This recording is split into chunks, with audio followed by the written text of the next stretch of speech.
तो सबके सब यहाँ काश्तकार आए हुए। एक महात्मा जी जंगल में चले गए, खेत पकने वाले थे, ये गेहूं और ये सब चना और जो पकने वाली थी तो पेड़ के नीचे बैठ गए। किसी गांव के लोगों ने देखा कि ये कौन बैठा, तो गांव में खबर दी, गांव के लोग चल करके आए कि भाई आप कौन है? कि भाई हम तो हिसाब करता है। क्या हिसाब करने के लिए आए? कि मुझे किसको चना देना, किसको गेहूं देना, किसको अरहर देना है और किसको कितना मटर देना, ये हम फसल लिखने के लिए आए। फसल लिख लेंगे तो कह लगे आपका हिसाब कब करोगे? कह लगे जब काट कूट करके ले आओगे और जब तुम मार मूड़ करके गेहूं चना मटर अरहर निकालोगे तो मैं हिसाब करने के लिए आ जाऊंगा, मुझे जिसको जितना देना है उतना ही। तो उन्होंने लिख लिया। तो लोग पूछ रहे हैं कि हमको कितना देना है, 40 मन, 80 मन, 100 मन, 60 मन, सबने लिख लिया। अपना लिख करके लेके चले गए और जब खेत पका, पकने के बाद तो खलिहान में ले गए तो एक आदमी ने सोचा ये सब झूठी बात है, ये कोई लिखा पढ़ी नहीं करने आता है। उसने क्या काम किया, रात को हंसिया लिया, उसके खेत में से 4 गट्ठा गेहूं उसके खेत में से काट करके अपने खलिहान में जमा कर लिया। उसका तो इतना खेती में होता नहीं था और तमाम गेहूं जमा हो गया दूसरे की चोरी करके। तो जब वो आ गए बेचारे खेत काट काट करके खलिहान में ले आए और भूसे को अलग किया, अनाज को अलग, तो महात्मा जी आ गए और बैठ गए। लोग दौड़ पड़े कि महाराज हमको कितना देना, तो लिखा था 40 मन और 80 मन और 60 मन और 100 मन और इतना देना। चोर चोरी कर ले आया था, वो आया, कह लगे महाराज हमको कितना देना है?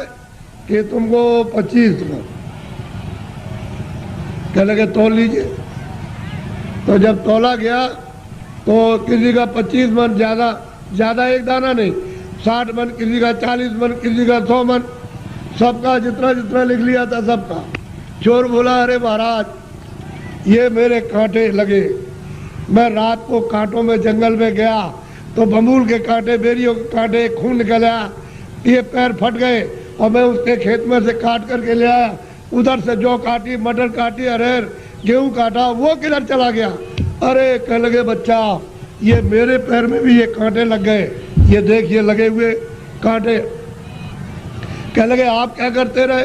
कह लगे तू काट कर के ले आता था, वहाँ जमा करता था और मैं यहाँ से जब चला जाता था घर में तो गट्ठा उठा करके उसमें खेत में पहुँचाया करता था। मुझे देना उतना ही है जितना तेरे हिसाब में, और तूने जो ये चोरी की है, ये कांटे तेरे लगे और तकलीफ हो रही है तो तेरी सजा और चोरी की सजा अलग मिलेगी। वो जो तुमने चोरी की है उसकी सजा अलग, और ये कांटे लगे, खून निकल आया, इसकी सजा।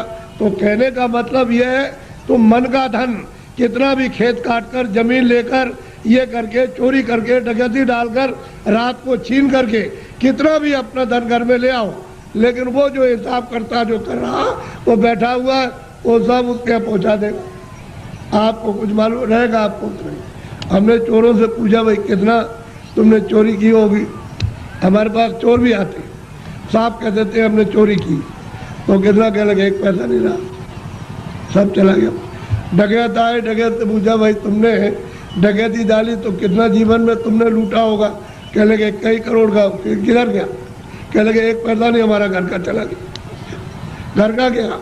तो कहने का मतलब कि हिसाब करता बिल्कुल सच्चा है, जो पाप का भी हिसाब करता, पुण्य का भी करता है, ये सब, और उसका ब्याज तो सब आपको देना है। वो दूसरे